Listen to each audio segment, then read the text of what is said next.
여러분 안녕하십니까? 라디오 전망대 이용선입니다.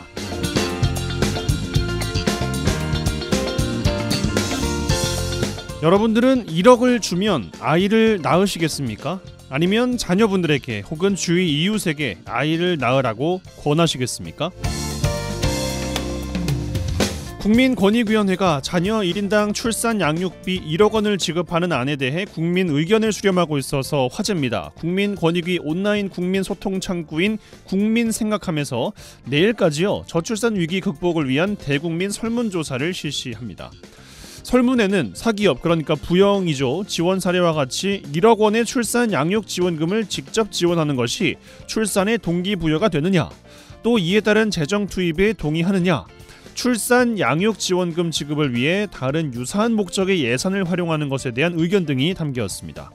권익위는 산모 또는 출생아에게 현금 1억을 직접 지급할 경우에 정부가 2023년 출생아 수를 기준으로 했을 때 잠정 23만 명인데 연간 약 23조 원을 부담할 걸로 예상된다고 설명했습니다.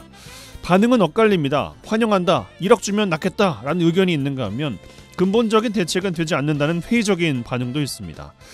이렇게 논란이 이어지자 권익위가 해명 자료를 냈는데요. 출산 양육비 직접 지원 설문조사는 권익위가 소관 부처의 정책 제안 여부를 판단하기 위한 국민 의견 수렴 과정이지 정책의 채택 여부와는 무관하다라고 밝혔습니다. 참 출산율 올리기 어렵습니다. 어디서부터 꼬인 건지 모르겠어요. 낳아서 기르고 싶은데 그러지 못하는 난임 부부들도 있습니다. 저희 여수MBC 라디오 전망대 제작진은 올해 지방 난임 부부들의 어려움과 고충을 담은 라디오 다큐멘터리를 기획해서 제작 중에 있습니다. 익명이 보장되고 약간의 사례비가 지급될 예정인데요. 인터뷰에 참여를 희망하는 청취자분들 계시면 여수MBC에 전화를 주셔서 라디오 전망대로 알려주시면 저희가 연락을 드리도록 하겠습니다. 자, 오늘 라디오 전망대가 준비한 소식입니다. 지역 소식들 뉴스 브리핑 통해서 들어보고요. 올해부터 5인 이상 50인 미만 사업장에도 중대재해처벌법이 시행됩니다. 자세한 이야기 한국산업안전보건공단 전남동부지사장과 나눠보겠습니다. 이번 주 취재기 민원의 결사, 이번 주 이 노래 이어집니다.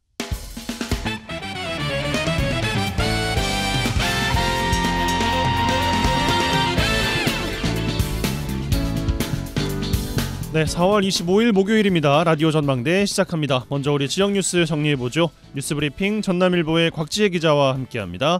전화 연결돼 있어요. 안녕하십니까? 네, 안녕하세요. 네, 첫 소식입니다. 고흥으로 가볼 텐데 2년 전 고흥에서 살인사건이 있었어요. 당시 경찰의 부실 수사 의혹이 제기됐었는데 또다시 논란이 되고 있다고요?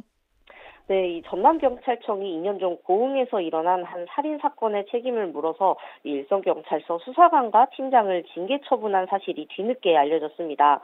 문제는 이마저도 이제 경징계로 처분되면서 제19 감싸기가 아니냐는 지적이 이어지고 있는 건데요. 일단 당시 사건을 먼저 살펴보면 지난 2021년 12월 4일 고흥군의 한 가정집에서 아내가 숨지는 사건이 발생했습니다. 이 당시 남편은 아내와 함께 잠이 들었는데 새벽에 일어나 보니 갑자기 아내가 이상행동을 취했고 곧 숨졌다고 신고를 했었습니다. 당시 사건을 수사한 경찰은 사건 발생 전날에도 남편이 아내에게 이 폭행이 아닌 물리적 압력을 말하는 유형력을 행사한 것을 확인했음에도 살인을 저질렀다는 직접적인 증거가 없다는 이유로 상해 혐의만을 적용했는데요. 이후 2023년 2월에서야 이 불구속 상태로 남편을 검찰에 넘겼습니다. 하지만 사건을 넘겨받은 광주지검 순천지청은 전면 재수사에 돌입했습니다. 이 숨진 아내의 손톱에서 남편의 DNA가 검출되는 등 방어흔이 존재했기 때문인데요. 또 부검 결과 피해자의 직접적인 사인으로 목졸림에 의한 질식사가 추정된다는 소견을 보고 이 살인사건의 가능성을 배제할 수 없다고 판단했습니다. 앞서 말씀드린 남편의 유형력 행사와 아내의 사망 사이의 인과관계에 대한 추가 수사와 분석도 필요하다고 판단한 건데요. 당시 부부의 주거지에 제3자의 침입 흔적이 확인되지 않은 점도 고려됐다고 합니다. 결국 검찰은 법의학적인 추가 감정을 의뢰해서 목졸림으로 인한 살인으로 판단된다는 감정 결과를 확보했습니다. 이후 부부가 경제적인 문제로 불화를 겪어왔다는 사실 등을 추가로 밝혀내면서 결국 남편을 살인죄로 재판에 넘겼습니다. 예, 그러니까 경찰에서 이루어져야 했을 수사를 검찰에서 다시 한 셈인데 재판 결과 어떻게 나왔습니까? 네, 1심 재판을 맡은 광주지방법원 형사 제11부는 지난해 12월 검찰의 손을 들어주며 남편에 대해서 징역 12년을 선고했습니다. 남편이 아내를 살인했다고 판한 건데요. 이 수사를 제대로 해내지 못한 경찰에 대한 징계가 이뤄질 수밖에 없었겠죠. 이 1심 판단이 내려진 후 전남경찰청은 수사 감찰을 벌여서 이 해당 사건의 수사관 등을 징계위원회에 넘겼습니다. 경찰청은 지난달 19일 징계위원회를 열고 이 해당 사건을 담당했던 고흥경찰서 소속 수사관에 대해서 3개월 감봉 처분을 내렸다고 알려졌는데요. 이 수사관의 상사인 수사팀장에 대해서는 지휘 소홀 책임을 물어서 1개월 감봉을 처분했고 당시 수사과장에게는 불문 경고를 조치했습니다. 하지만 수사 부실과 지연 수사를 사유로 한 징계에서 관련자들이 모두 경징계 처분되거나 일부는 징계에서 제외되면서 이 경찰이 제19의 잘못에 대해 너무 온정적인 판단을 한 것 아니냐는 지적이 제기되고 있는 상황입니다. 이 경찰 공무원 징계는 견책, 감봉, 정직, 강등, 해임, 파면 등 이제 6단계로 점점 높아져 가는데요. 일반적으로 견책과 감고까지는 경징계로 분류되고 이후 4가지는 중징계로 분류됩니다. 이 경찰 관계자에 따르면 징계 요구권자인 이 전남경찰청이 해당 과정에 대해서 경징계, 팀장 수사과장에 대해서는 중징계를 먼저 요구했지만 이 민간위원들이 포함된 징계위원회에서 최종적으로 징계 수위가 결정된 것이라고 설명했습니다.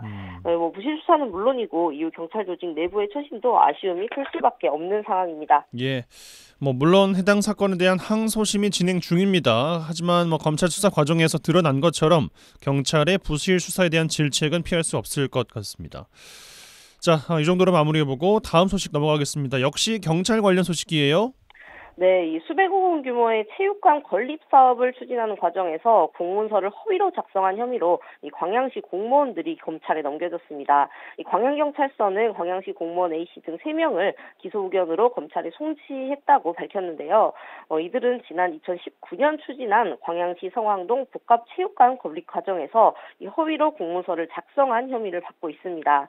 당시 A씨 등은 이 행정안전부 심사에 따라서 당초 사업비가 287억 원에서 326억 원으로 늘어났는데도 이 설계를 변경한 것처럼 꾸며서 서류를 작성하고 지출한 것으로 조사됐는데요. 이 사업과 시설 규모를 재산정하라는 행안부의 지시도 무시하고 이 공사를 강행했다고 알려졌습니다. 또 사업비 증액과 관련해서 시의회 의결도 거치지 않고 공사를 추진한 것으로 확인돼서 당시에도 논란이 됐었는데요. 앞서 광양시는 해당 업무를 담당했던 간부 공무원에게 정직 1개월을 다른 2사람에게는 견책 처분을 내리기도 했습니다. 하지만 당시에도 일각에서는 이 시장의 부당한 지시에 대해서 책임을 고스란히 직원들이 지는 꼴이 됐다면서 이런 지적도 이어졌었는데요. 이번에는 검찰 송치까지 이어지면서 다시 좀 논란이 확산될 조짐이 보이고 있습니다. 예, 알겠습니다. 자, 다음 소식 광양에서 전해드리겠습니다. 섬진강 두꺼비 관련 이야기입니다. 네, 광양과 경남 하동을 가로지르는 섬진강은 이 두꺼비 섬자를 따와서 이름 붙여진 곳인데요. 이외에도 광양 진상면, 다암면도 두꺼비와 연관된 지명으로 이 섬진강 일대 자체가 두꺼비와 인연이 무척 깊은 곳입니다. 이 섬진강 강줄기에는 두꺼비 산란지 10여 곳이 있는데 이 개발 행위 등으로 습지가 계속해서 축소되거나 사라지고 있는데요. 전남 녹색연합에 따르면 이 광양시 다암 면사무소 인근 임야에는 217평의 두꺼비 산란 습지가 형성돼 있는데 2년 전 이 해당 지역 인근에 복지관이 들어서면서 주변에 이제 우수로가 만들어졌고 산에서 내려온 물길이 바뀌면서 습지가 급속도로 메마르기 시작했다는 지적입니다.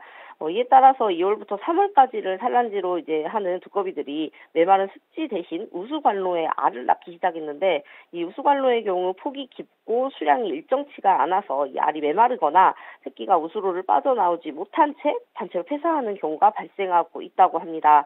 올해의 경우 산란지에 알을 낳으러 오는 두꺼비떼의 움직임조차도 관찰되지 않았다고 하는데요. 환경단체는 사유지를 매입해서 복원 사업을 시작하려고 시도도 했지만 너무 많은 시간과 비용이 소요될 것으로 보여서 이마저도 여의치 않은 상황입니다.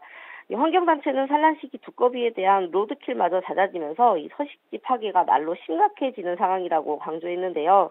이 두꺼비 산란 서식지에 보호와 복원이 시급한 상황이지만 현재까지 광양시에서 계획하고 있는 복원 사업은 전무한 것으로 나타났습니다.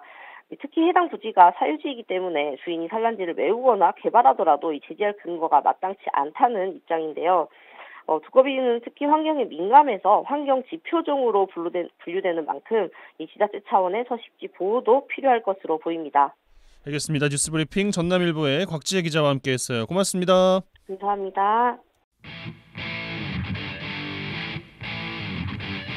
젊고 당찬 시사 생활밀착 뉴스 이용선의 라디오 전망대. 네, 이달 초 여수에서는 아파트 건설 현장에서 70대 노동자가 추락해 사망하는 사고가 있었어요. 지난해 산업재해 사망자 598명 중에 40% 이상이 추락사인 것으로 집계됐는데 특히 요즘 봄철에 이런 추락사고 비롯해서 산재 사망 사고가 급증한다고 합니다. 오늘 관련 내용 좀 살펴보겠습니다.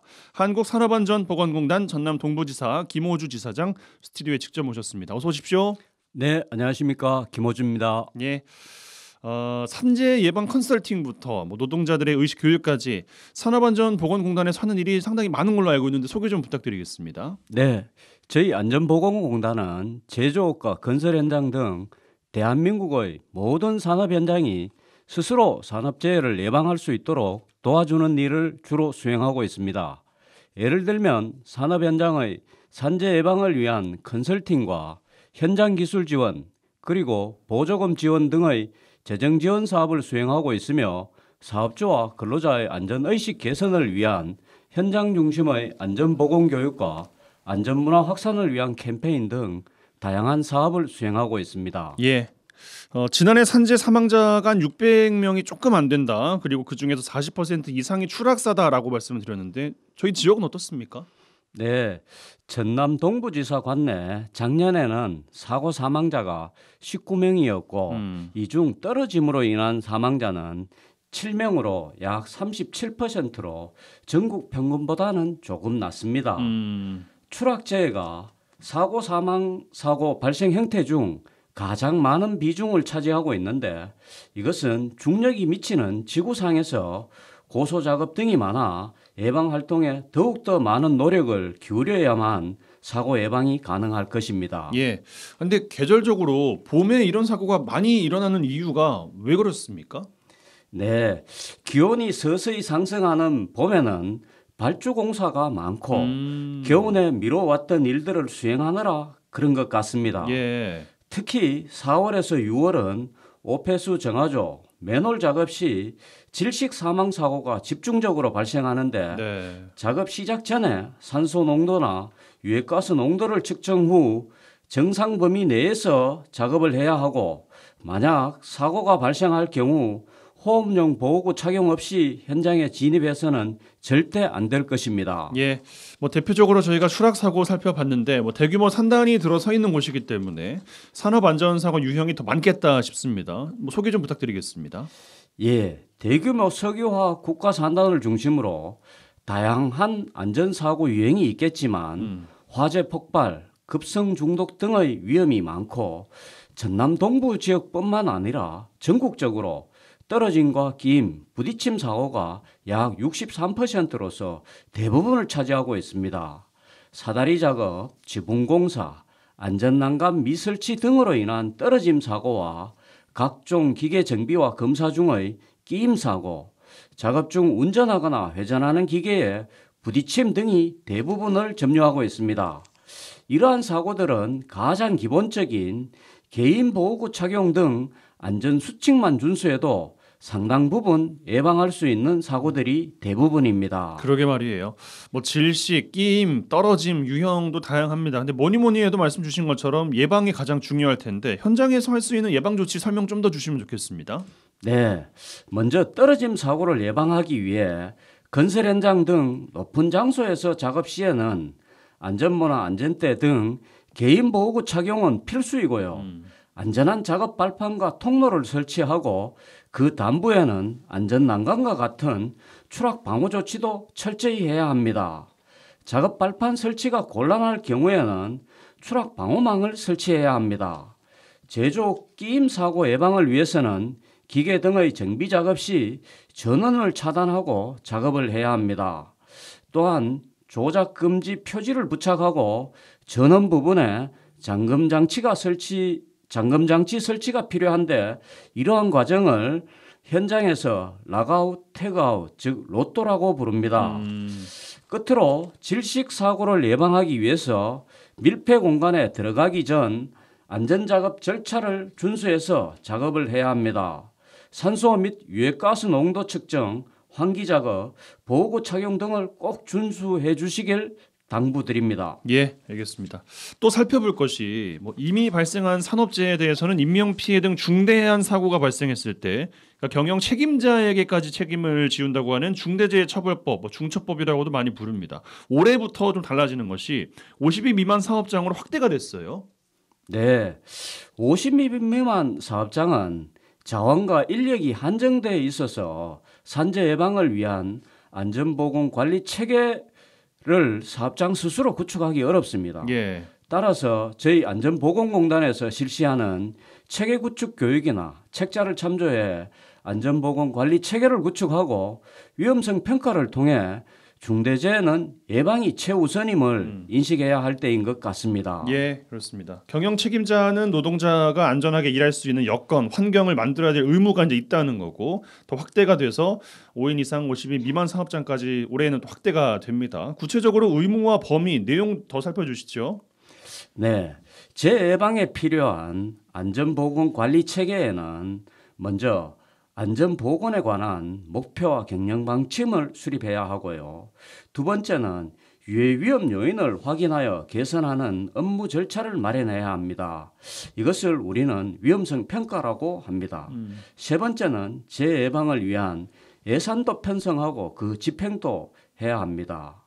네 번째는 안전보건관리 책임자, 관리감독자 등의 업무를 충실히 수행할 수 있도록 조치를 해야 하고 다섯 번째는 안전보건에 관한 사항에 대해 종사자의 의견을 듣는 절차를 마련해야 합니다.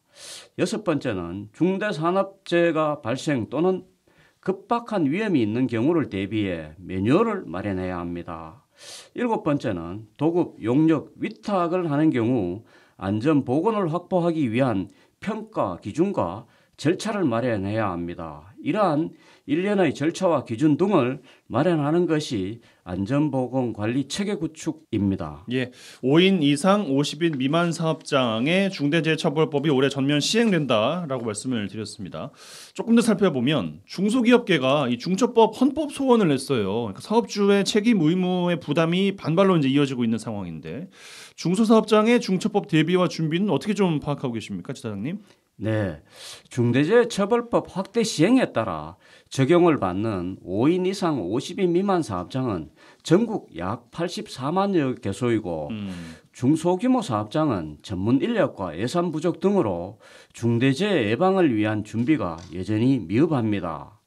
이러한 애로사항을 해소하기 위해 정부와 공단은 산업안전 대진단을 대대적으로 추진하여 사업장에 필요한 부분들을 적극 지원하고 있습니다. 예, 정부와 정치권이 적용 유예를 두고 논의만 하다가 이제 법 적용 자체가 현장에서는 준비가 안 됐는데 이제 돼버린 측면이 좀 있는 것 같습니다. 이 문제는 어떻게 대응하고 계세요? 네, 최근 산업 현장에서는 여전히 중대재해 처벌의 50인 미만 사업장 적용 유예 논란이 뜨겁습니다. 그러니까요. 여러 교육과 컨설팅을 통해 중소사업장의 사업주분들을 만나보면 한결같이 중대법 대응의 현실적인 어려움을 토로하시고 가뜩이나 경기도 어렵고 구인난도 심한 상황에서 사업주의 무한 책임을 요구하고 있고 무엇을 어디서부터 어떻게 해야 할지 막막하다는 그 마음에 충분히 공감이 갑니다. 다만 중대법 적용의 유예 여부와 관계없이 이제는 산업안전보건에 있어서 새로운 변화가 우리 눈앞에 도래했습니다. 시작이 반이라는 속담처럼 작은 첫걸음이 큰 변화의 시작입니다. 이 작은 첫걸음으로 산업안전 대진단 참여를 통해 안전보건 체계 구축을 도울 수 있도록 진단하고 필요한 부분을 맞춤형으로 지원하고 있습니다. 예, 정부와 공단이 말씀하신 그 산업안전 대진단 추진하고 있는데 결과가 나오면 미흡한 사업장에 대해서 어떤 보완이나 지원이 되는 겁니까? 네, 중소규모 사업장의 중대재해 예방을 위해 중대재해처벌법에서 요구하고 있는 위험도 및 대응과 안전보건 관리 체계 구축을 온라인을 통해 자가 진단하고 미흡한 부분에 있어서는 컨설팅, 기술 지원, 재정 지원, 교육 지원 등 다양한 지원을 받으실 수 있습니다. 먼저 사업장의 안전보건 체계 구축을 위해 전문가가 사업장을 방문하여 사업장 특성에 맞는 위험성 평가 중심의 컨설팅을 지원받게 됩니다.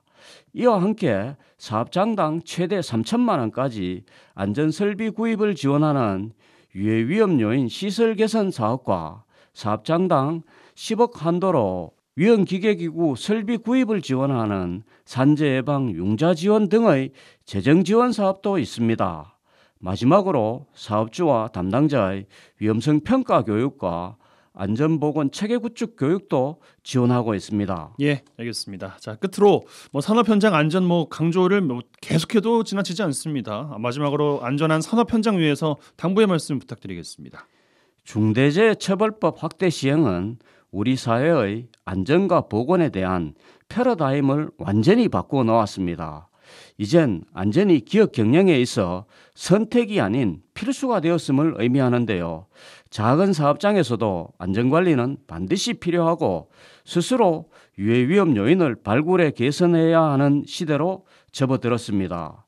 천리길도 한 걸음이라는 속담처럼 사업장의 규모와 실정에 맞게 안전보건관리 체계 구축 그리고 안전의식과 안전문화를 향상시키면 사고 사망자가 획기적으로 줄어들 것으로 기대합니다. 우리 공단도 일터의 안전을 통해 국민이 안전할 수 있도록 최선의 노력을 다하겠습니다. 예, 알겠습니다. 한국산업안전보건공단 전남 동부지사 김호주 지사장과 말씀 나눴습니다. 오늘 나와주셔서 고맙습니다. 감사합니다.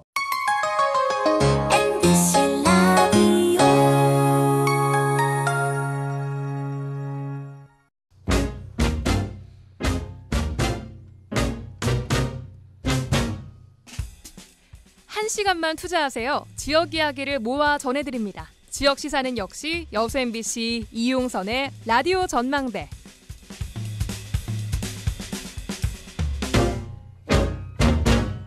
네, 이번 주 취재기 시간입니다. 이번 주 여수 MBC 유민호 기자와 함께합니다. 스튜디오에 나와 계세요. 어서 오십시오. 안녕하세요. 네, 자 오늘 두 가지 이야기 해볼 텐데 먼저 전남 의대 설립 관련 취재를 하고 계십니다. 진짜 한치 앞을 볼 수가 없는 상태인데 공모 절차 지금도 진행 중이죠?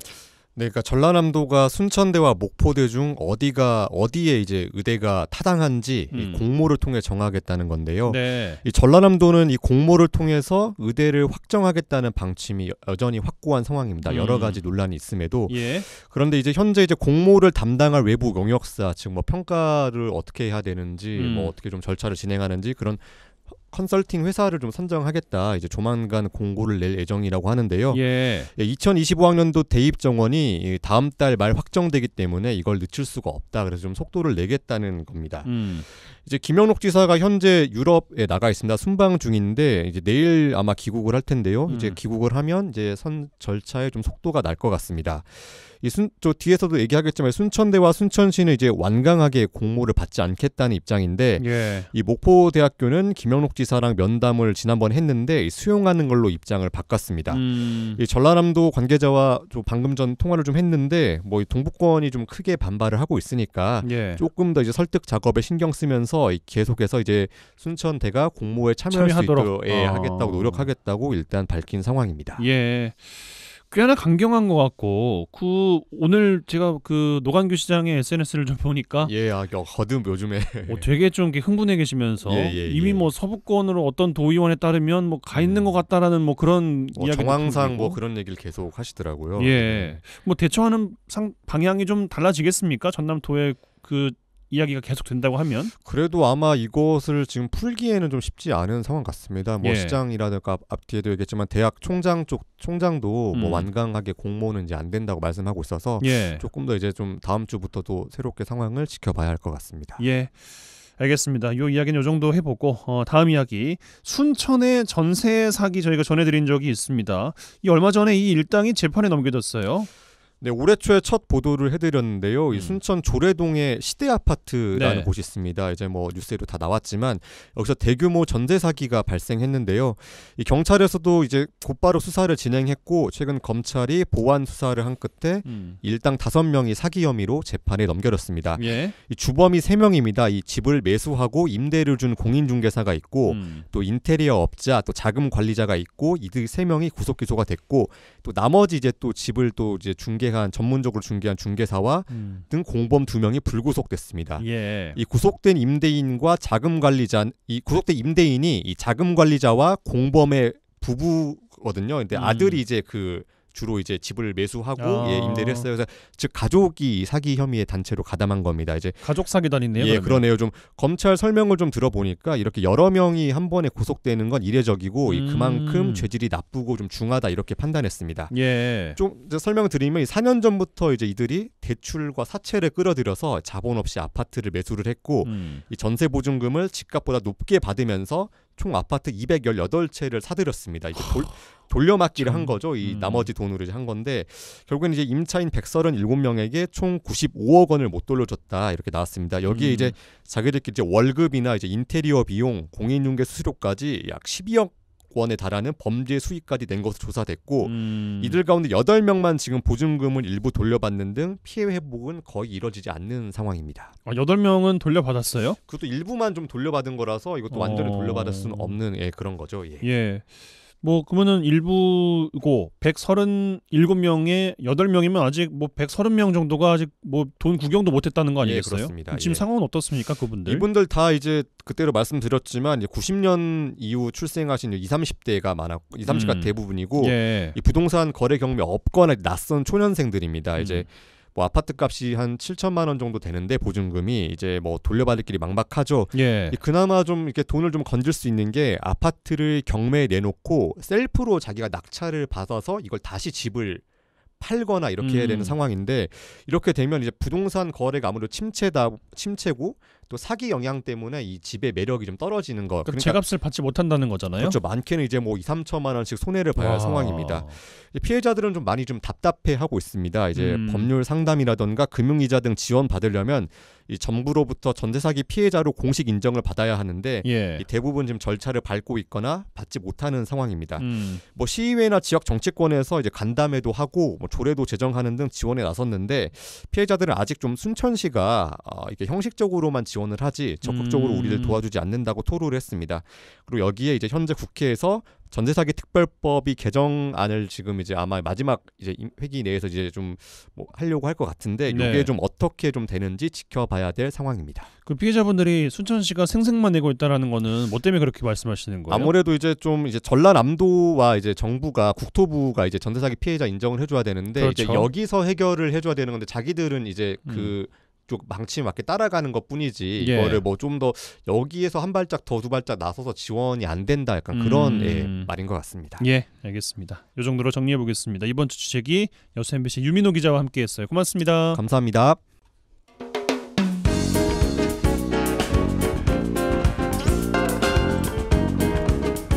고충을 듣습니다. 라디오 전망대 민원 해결사. 네, 청취자 여러분들의 민원 해결해드리는 민원 해결사 시간입니다. 이미지 리포터 나와 계세요. 어서 오십시오. 네, 안녕하십니까. 네, 오늘 기름값 이야기 좀 해보겠습니다. 네. 중동 지역의 확전 위기가 고조되면서 원유 수급 전망 불투명합니다. 국제 유가도 안정세를 찾지 못하고 있고 자가를 이용하는 운전자들의 지갑과 마음도 안정세를 찾지 못하기는 마찬가지입니다. 얼마 전에 정부가 유류세 인하 연장을 발표하긴 했어요. 네, 이달 말 종료를 앞뒀던 유류세 인하 조치가 2달 연장됐습니다.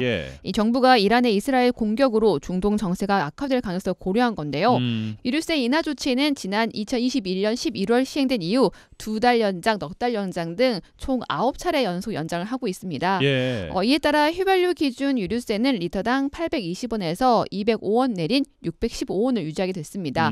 이 경유와 LPG 부탄에 대해서는요. 리터당 각각 212원, 73원을 인하됐습니다. 예, 뭐 유류세 인하를 연장하고 있습니다만 문제는 시민들이 느끼는 체감 효과 그리 높지 않다는 목소리가 커요. 네, 일주일 사이에도 계속해서 가격이 오르고 있는 휘발유와 경유 가격 알아보겠습니다. 예. 이 한국석유공사 오피넷의 오늘의 유가에 따르면요.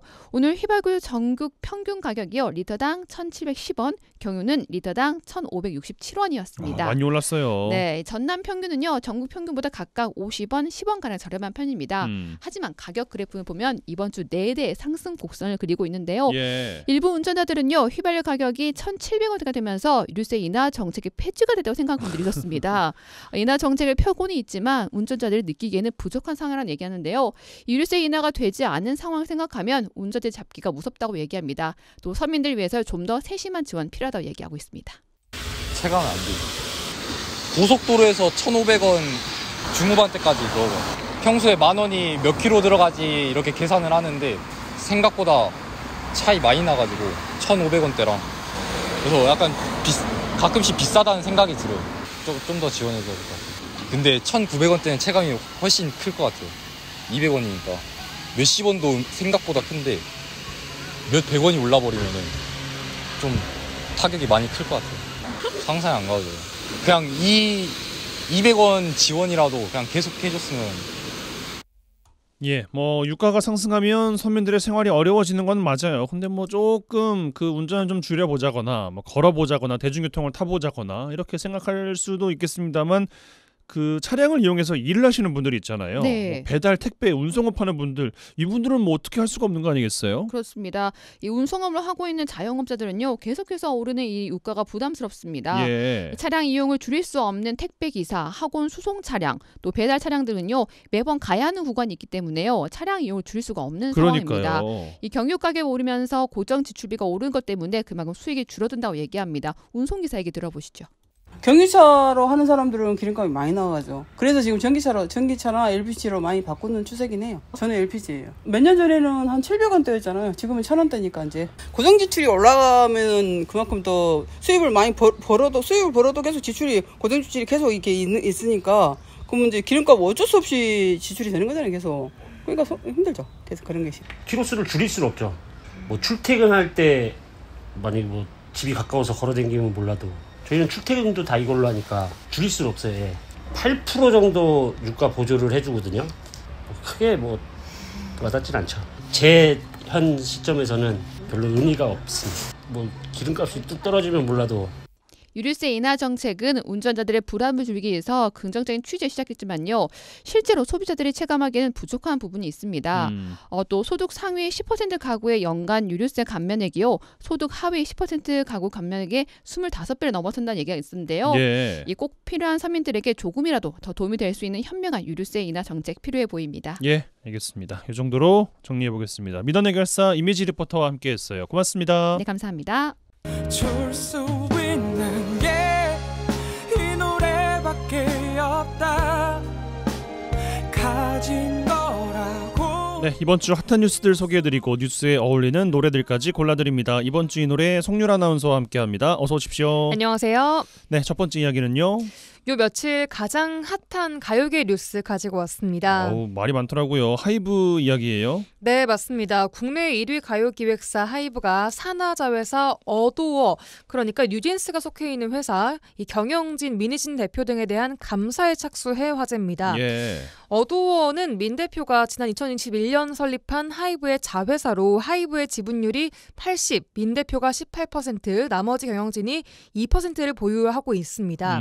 하이브가 민희진 대표의 능력을 신임해서 자본금을 투자해 처음 세운 레이블인 거죠. 예. 그런 어도어에서 뉴진스를 데리고 하이브 본사로부터 독립하려 했다라는 여러 경영권 탈취 움직임이 포착됐다는 주장이 나오기 시작했습니다.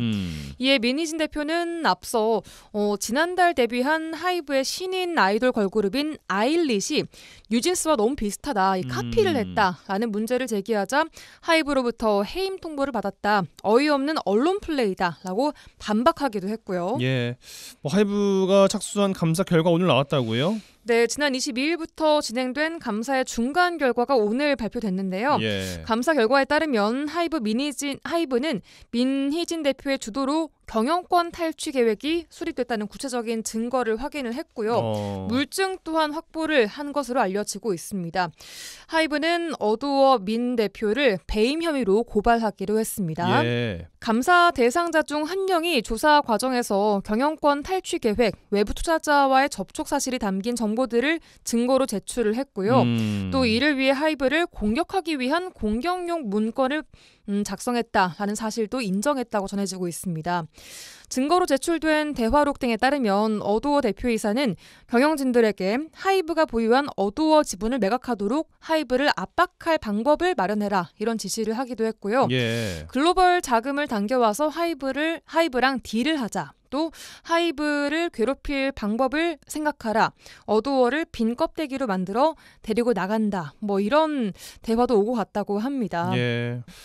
주가가 휘청이면서 주주들은 물론이고 또 K-팝 팬들도 좀 당황스러워하시는 것 같고 뉴진스가 컴백을 또 예고하고 있어서 걱정이 또 많다고요. 네, 그렇습니다. 하이브는 향후 컴백을 앞둔 뉴진스 멤버들에 대한 여러 케어와 성공적인 컴백을 위해 최선을 다해 노력할 것이라고 얘기를 했고요.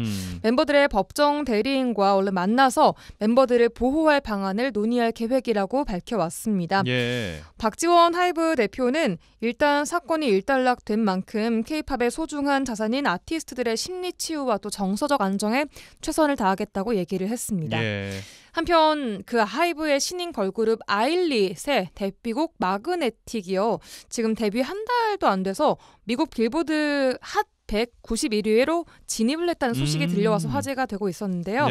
K-팝 그룹으로는 최단 기간 이룬 성과입니다. 이 글로벌 아티스트로서의 성장할 기대가 좀 모아지고 있는 건데요.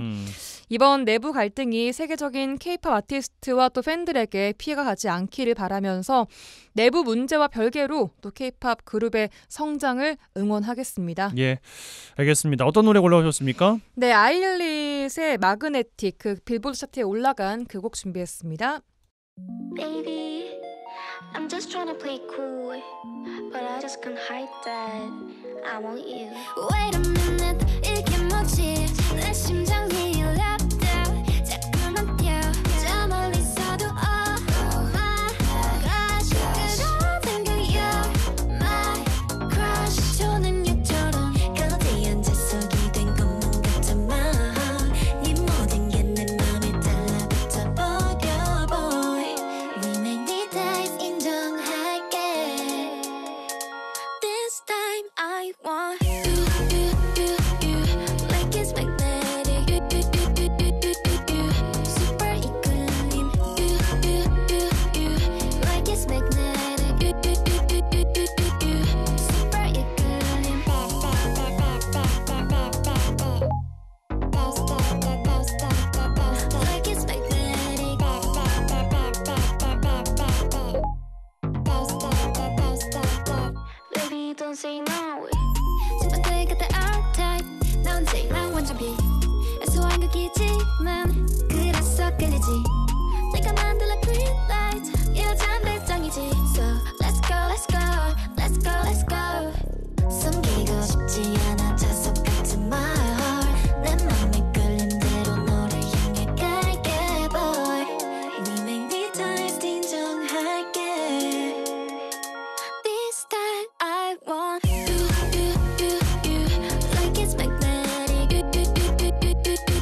네, 아일리스의 마그네틱 듣고 오셨습니다. 송유라 아나운서와 함께 이번 주 이 노래 진행하고 있습니다. 다음 이야기는요? 네, 정부의 의대 증원에 반발해서 전공의 집단 사직 사태에 이어서 의대 교수들도 지난달 25일 집단으로 사직서를 제출했었는데요. 예. 한 달이 지난 오늘부터 그 효력이 발생하면서 실제 의대 교수 의료 공백까지 현실화가 됐습니다. 이렇게 사태가 장기화되면서 전국적으로 의료 공백이 발생을 하고 있지만 안 그래도 열악했던 지역 의료 여건이 더 악화하고 있다는 소식입니다. 예. 특히 전남 지역의 공보의 수가 줄면서 의료 공백으로 인한 지역민들의 우려가 커지고 있습니다. 그러니까요. 그 공보의 분들을 아무래도 좀 데려가면서 장기화가 사태가 되고 있고 지역에서도 아무래도 의료 받아야 되는데 받을 수 없는 그 공보의 역할도 상당히 중요한 거 아니겠습니까? 그러니까. 그렇습니다. 또 보건소는 기초의료의 최후 보루라고 볼 수 있는 기관인데요. 예. 공보의 역할이 이렇게 큼에도 불구하고 전남 지역에 지금 큰 문제 두 가지가 있는데 우선 공보의 지원 자체가 줄면서 공보의가 아예 배정이 되지 않고 있는 보건지소가 늘고 있다는 겁니다. 그래요. 올해 전남 지역에 배치된 신규 공보의는 모두 229명인데 이것도 지난해보다 지원자가 줄면서 38명이 감소한 숫자라고 합니다. 와, 38명이나. 네. 와, 공보의 없는 보건소는 그럼 어떡합니까? 이럴 경우에는 일단 이웃산 가까운 그 보건소 공보의가 순회 진료로 메꾸게 되는데요. 그럼 자연스럽게 기존 보건소의 휴진일이 좀 늘어나겠죠. 그러게요. 전남의 경우에는 상대적으로 의료 여건이 더 열악한 군 단위에서는 이런 보건소의 휴진이 가끔 있었는데 이제는 사태가 좀 확대되면서 여수 등 시 단위까지 확대가 되고 있습니다. 예. 실제로 여수의 한 보건지소에 올 초부터 공보의 배정이 되지 않고 있어서 지금 가보니까 뭐 간호사랑 물리치료사만 지키고 있는 상태고요. 그렇군요. 뭐 환자 진료와 처방이 안 되다 보니까 간단한 물리치료나 이런 것만 이루어지고 있는 상황이라고 합니다. 예. 동시에 그 공보의들의 대근자가 좀 부족하다 보니 개인적으로 뭐 연가나 병가를 쓰는 게 어려워졌고 위에서 좀 자제해라 이런 것들을 이런 지침이 내려오기도 했다고 합니다. 진짜 악순환이네요. 네. 예. 그리고 또 한 가지 문제가 있는데 말씀하신 것처럼 전공의 집단 사직을 막기 위한 메꾸기 위한 공보의의 차출입니다. 예. 정부가 전공의 집단 사직으로 인한 의료 공백을 메우기 위해서 이미 전남의 공보의 45명을 차출해 갔는데 사태가 지금 길어지면서 추가 차출 가능성까지 나오고 있는 상황입니다. 그럼 이 의료 공백은 더 커지는 거겠죠. 그러게요. 전남도는 내일까지 공보의 미배치 보건소 등을 취합하고 정부를 상대로 대책 마련을 촉구할 계획이라고 합니다. 예, 참 요 관련된 이야기 보면 참 마음이 좀 답답해집니다. 네. 빨리 좀 해결이 됐으면 좋겠는데 말이죠. 자, 어떤 노래 골라오셨습니까? 네, 슬기로운 의사생활 OST 권진아의 론리 라이트 준비했습니다. 이 노래 들으시고 송유라 아나운서 보내드리죠. 고맙습니다. 고맙습니다.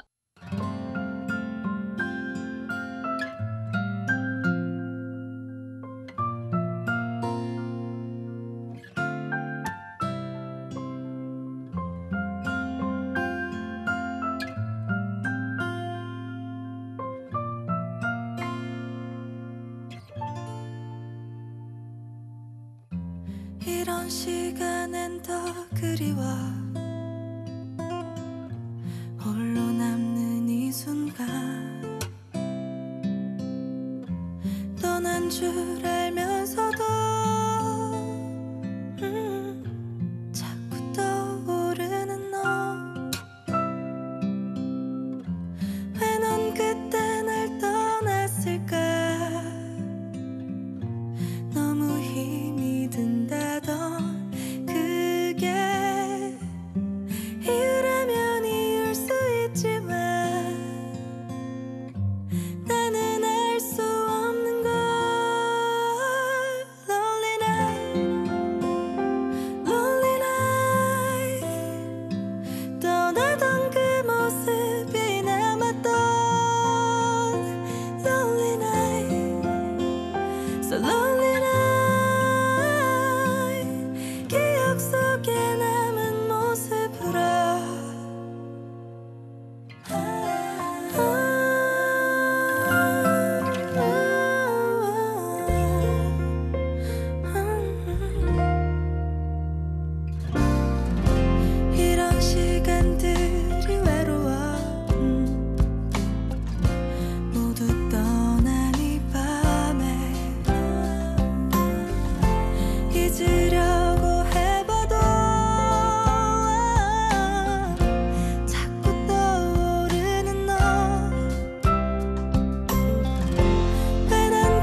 네, 4월 25일 목요일 라디오 전망대 오늘 준비한 소식은 여기까지입니다. 오늘도 고생 많으셨습니다.